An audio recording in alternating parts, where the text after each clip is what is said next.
नमस्कार मित्रांनो, मी आहे श्रीधर आणि जीके जोके या यूट्यूब चॅनलवर तुम्हा सर्वांचं स्वागत करत आहे।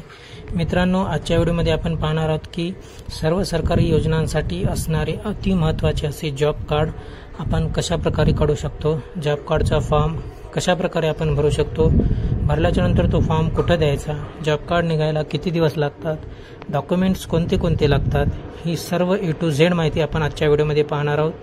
व्हिडिओ स्टार्ट करण्यापूर्वी जर तुम्ही आमच्या चॅनलवर नवीन असाल तर कृपया चॅनलला नक्की सबस्क्राइब करा, बेल आयकॉनला प्रेस करायचं विसरू नका। मित्रांनो, चला व्हिडिओला स्टार्ट करूया। मित्रांनो, तुम्ही पाहू शकता महात्मा गांधी राष्ट्रीय ग्रामीण रोजगार हमी योजना महाराष्ट्र कुटुंब नोंदणीसाठी करावयाचा अर्ज व पोचपावती हा तुमच्या समोर जो दिसत आहे तोच फॉर्म आहे की ज्या फॉर्मद्वारे आपण जॉब कार्ड काढून घेऊ शकतो।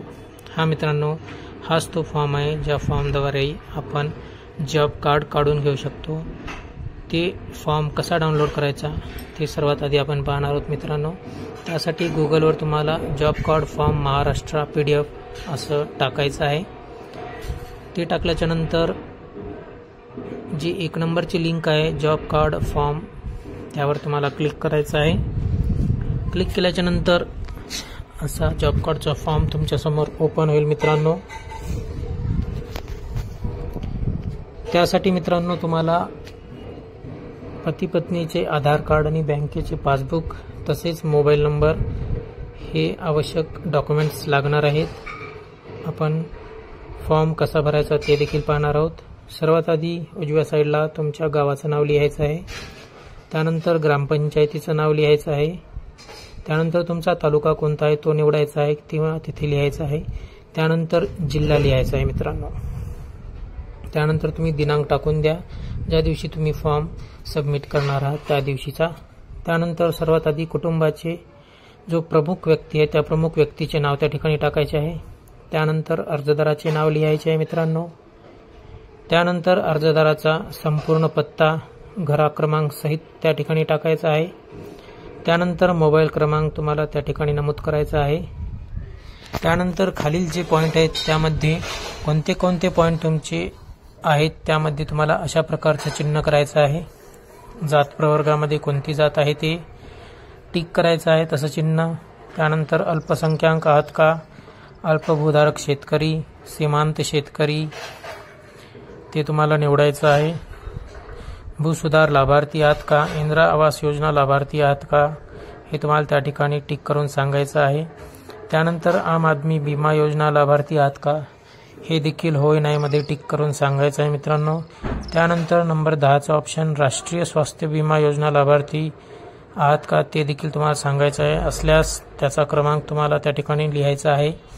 त्यानंतर दारिद्र्य रेषेखालील कुटुंब आहेत का, होय नाही असल्यास क्रमांक देखील त्या ठिकाणी लिहायचा आहे। मित्रांनो, त्यानंतर अनुसूचित जमाती व इतर पारंपरिक वन निवास वन हक्क मान्यता अधिनियम 2006 अंतर्गत जमीन मिळाली आहे का हे देखील होय नाही मध्ये लिहायचं आहे। त्यानंतर या ठिकाणी कुटुंबातील प्रौढ व्यक्तींचा जो मजूरदार वर्ग आहे त्यांचे तुम्हाला फोटो त्या ठिकाणी लावायचा आहे 4x6 असा। कुटुंबातील प्रौढ व्यक्तींची जी मजूर म्हणून काम करते त्या व्यक्तींची तुम्हाला या ठिकाणी नावे लिहायची आहेत। सर्वात आधी प्रौढ व्यक्तीचं नाव लिहू शकता मित्रांनो। त्यानंतर तुमच्या सर्वात आधी त्या व्यक्तीचं नाव लिहायचं आहे मित्रांनो। त्यानंतर कुटुंब प्रमुखाशी त्या व्यक्तीचे नाते काय आहेत ते लिहायचे आहेत, स्त्री आहे का पुरुष आहे ते लिहायचं आहे। त्यानंतर वय टाकायचं आहे, अपंग आहेत का, होय नाही असल्यास कोणता प्रकार तो देखील त्या ठिकाणी नमूद करायचा। अशा प्रकारे सर्व कुटुंबातील माहिती लिहायची आहे, लहान मुले सोडून। त्यानंतर अर्जदाराची सही अंगठा या ठिकाणी करायचा आहे आणि या फॉर्मवर तुम्हाला ग्रामसेवकाची सही घ्यायची आहे। मित्रांनो, खालचा जो फॉर्म आहे तो कार्यालयीन उपयोगासाठी आहे, तो आपण काहीच छेडछाड करायची नाही, लिहायचा नाहीये।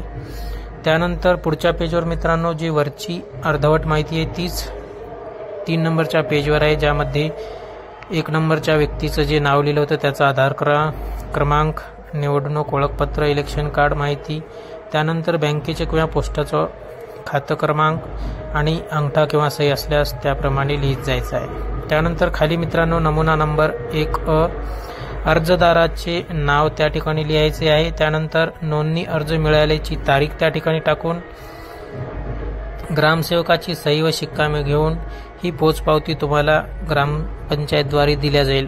परंतु मित्रांनो, एक सर्वात मोठी आणि महत्त्वाची गोष्ट तुम्हाला सांगतो, ती म्हणजे तुम्ही हा फॉर्म ग्रामसेवकाची सही घेतल्याच्या नंतर डायरेक्ट पंचायत समितीला गटविकास अधिकाऱ्याच्याकडे तुम्ही सादर करू शकता, जेणेकरून तुमचं जॉब कार्ड हा एका दिवसामध्येच तुमच्या हातामध्ये येऊन जाईल। कारण ग्रामपंचायत सर्व गावातील फॉर्म जमा करून त्यानंतर ते पंचायत समितीला नेऊन देत असतात। तर त्यासाठी तुम्ही इतके दिवस वाट न पाहता ग्रामसेवकाची सही घेऊन डायरेक्ट पंचायत समितीला जाऊन गटविकास अधिकारी यांच्याकडे तो फॉर्म जमा करून एका दिवसात तुमचं जॉब कार्ड तुम्ही मिळवून घेऊ शकता। मित्रांनो, आजचा व्हिडिओ येथे थांबत आहे। व्हिडिओ कसा वाटला नक्की लाईक, कमेंट आणि शेअर करून सांगा। मित्रांनो, जॉब कार्ड काढण्यासाठी तुम्ही देखील घाई करा, कारण 31 मे पर्यंतच आवास योजनेची जी लास्ट डेट आहे ती आहे। जय हिंद, जय महाराष्ट्र मित्रांनो। पुढच्या